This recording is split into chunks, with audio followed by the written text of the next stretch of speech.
Tonight on this Easter Sunday, we're going to take you to a place outside our world. It's not Mars or Venus, but it might as well be. It's a remote peninsula in northern Greece that millions believe to be the most sacred spot on Earth. It's called Mount Athos, and prayers have been offered here every day with no interruption for more than 1,000 years. It was set aside by ancient emperors to be the spiritual capital of Orthodox Christianity, and has probably changed less over the centuries than any other inhabited place on the planet.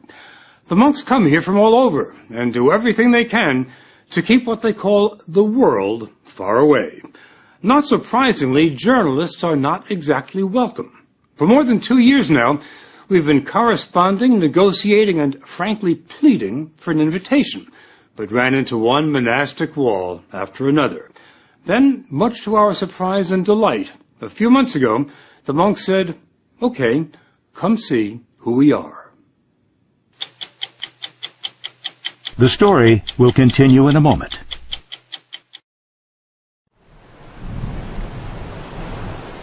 This Byzantine cross marks the border between Mount Athos and the 21st century. The monks come here, as they always have, for the beauty, the tranquility, and the isolation. But most of all, for this.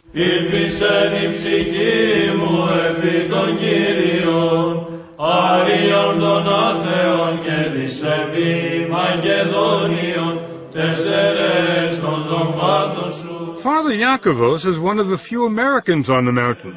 He's been here more than half his life. You have to understand the words that we're saying in today's liturgy are the same words that Christ was saying, the same words that saints from the 1st century, the 2nd century, the 3rd century, the 4th century. And nothing has changed in Orthodoxy since then. It's the only branch of Christianity that can make that claim. Father Eliseos is the abbot, the top man, at Simonos Petros, one of the 20 monasteries. It was Abbot Eliseos who invited us here, and never let us forget what a rare privilege it was. It happened once, in 1981. The last time you invited a television crew here was 1981. Correct. We weren't going to invite you, but your persistence convinced us to open the door.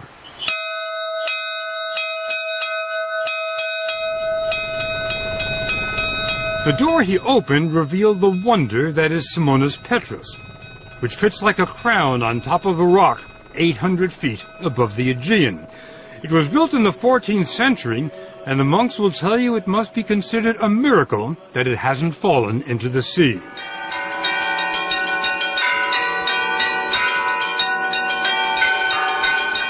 There are 20 monasteries on Mount Athos. Some look like medieval fortresses. Others are so large they resemble small cities. They rise from virgin forests and line the coast, shrouded in mist. There's nothing on this 130-square-mile peninsula other than monasteries and monks. Nothing. We expected Mount Athos to be a quiet place, but we couldn't have imagined how quiet until we were dropped off here. The silence is only broken by the occasional tapping on a chiseled piece of chestnut. It's a call to prayer, and it started being used here before there were bells. Οι άνθρωποι που βρίσκονται εδώ έχουν ένα και μοναδικό σκοπό. The monks here have one goal, and that is how to get closer to God. Father Serapion wanted us to understand that there is no place on earth closer to heaven than Mount Athos. Μόνο πάνω από 1,000 εκκλησίες κάθε μέρα κάνουν θεία λειτουργία. Every day, 1,000 divine liturgies are celebrated on the peninsula. Είναι μοναδικό. It's unique in the world and in the Orthodox Church. Exactly what makes it unique? Ο απόλυτος τρόπος της ζωής των μοναχών. It's the absolute way of life of the monks. It's a Spartan way of life, but all the monks we talked to said they never want to leave, not even for a day. So they try to be self-sufficient. They grow their own fruits and vegetables, do their own tailoring, and when they get sick, there's an in-monastery doctor, Father Emilios, who's not very busy because the monks are in excellent shape. There's remarkably little cancer, virtually no heart disease or Alzheimer's. They must be doing something right in addition to drinking wine at 9 in the morning. They eat 2 meals a day. There's what they call the first meal, which lasts 10 minutes, and the second meal, which lasts 10 minutes. There's no meat and no dinner table conversation. The only sound, a monk reading from sacred texts. We were surprised by how busy the monks are. When they're not praying, they're working. Father Theodosius, born a Lutheran in Germany, is a mechanical wizard who has given the monastery continuous electricity and occasional hot water. Many Christians in the world, they are looking for the original church, for the ancient church. Do you think this is the closest to the original church? Yes. When you come to Orthodoxy, you will see it has everything you ever sought for. Father Averkios takes care of the ancient footpaths here. He clears the trails. We went with him on what was for us an exhausting hike on the hills above the monastery. It wasn't tough for him, though. He says that after decades of roaming the world, this is his path. I've been to many places. Tell me where. From Switzerland, of course, from Sweden, Finland, Spain, Portugal, Singapore, Australia, and Texas. Texas? How did you like Texas? I liked very much. I liked mostly the people. Now, with all the traveling you've done, how did you end up here? I was searching for a way of life. I can give all of myself to that. And I think the God of Jesus is above all the others, money, lifestyle, even family. The family at Simonas Petras consists of 54 monks from 8 countries. Father Yakovos came here 25 years ago from Winthrop, Massachusetts. This is about as beautiful as it gets. I think so. He took us on a tour of the monastery. It'd be tough enough to build a monastery on top of a rock today, but how did they do it in the 13th century? You know, that's something which even modern-day architects are amazed at. When the workers came and saw the site where St. Simon, the founder of our monastery, wanted to build, they looked at him and they said, "You're crazy." Are you crazy? Of course. So being crazy was not a bad thing? No, not at all. Now, back then, how did you get stuff up here? We have mules. It takes 15 minutes to walk through the monastery into the sunlight. Enough time to find out that Father Yakovos' journey to Mount Athos started at the age of 6, when his father showed him a picture. It was just so impressive, and I turned around and I said to him, "Dad, you know, I don't think that I'm going to be able to believe that somebody lives in that building until I step on those balconies myself." Destiny. It is a little bit, too. From the age of 6. Yes. Father Yakovos doesn't follow what's going on in Winthrop or anywhere else today. There are no newspapers, no radio, no television on Mount Athos. There are a few telephones, and Father Yakovos got a call last year. His father was dying. Prior to his death, he was asking if I would go so I could see him one last time. Reasonable request. From a father, I think so. My response was negative, though. You didn't go? I didn't go.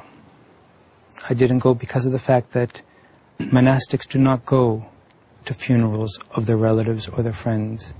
They remain here at the monastery. When your father asked you to come see him one last time, and you said no, was there any feeling of, I'm letting my father down? Not at all. I know that we're going to see each other in paradise one day. The whole idea at Mount Athos is not only to isolate oneself from the outside world, but to let go of all memories of one's past life. The purpose of your being here, as I understand it, is prayer without distraction. I'm not being distracted now. Why are you laughing? First tell me why you're laughing. Why am I laughing? Because St. Paul says we're to pray unceasingly. What's funny about that? That's not what's funny about it. What's funny is how you think I can stop praying. You're praying Every minute of the day. Even right now when we're talking. Really? Of course. You don't see Father Iakovos praying while he's talking, but look at these other monks. Their lips never stop moving, not for a second. They just keep reciting the Jesus prayer day and night.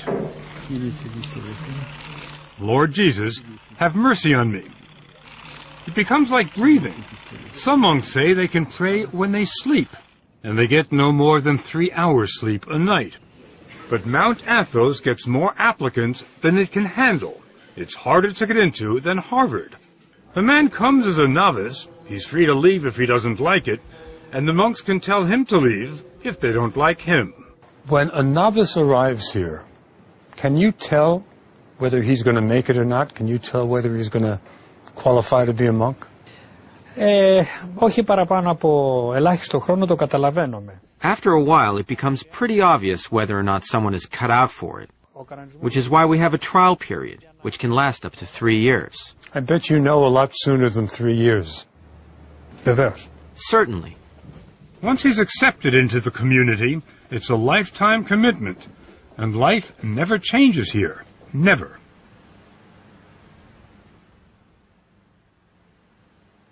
Every day at 3 in the morning,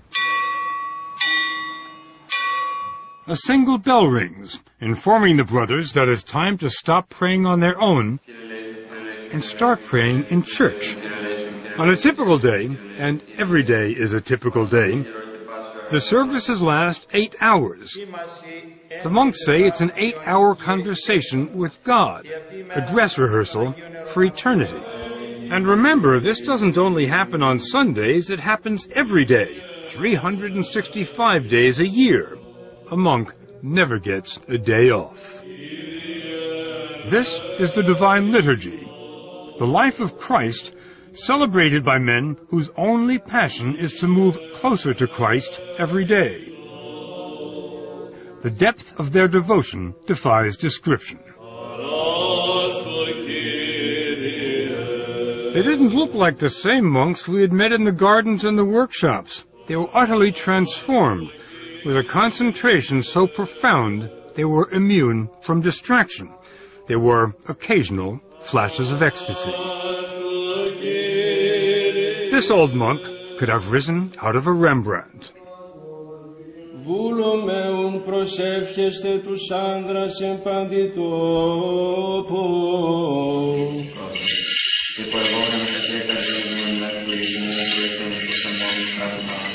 There are no musical instruments in the church, just chanting.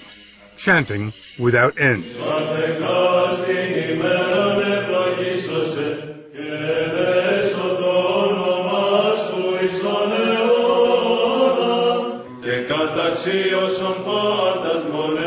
Many of the voices, the basses in particular, could have made it at the Met.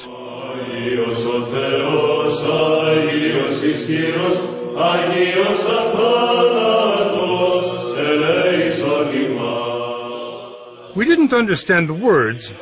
We didn't really have to. This phrase we knew.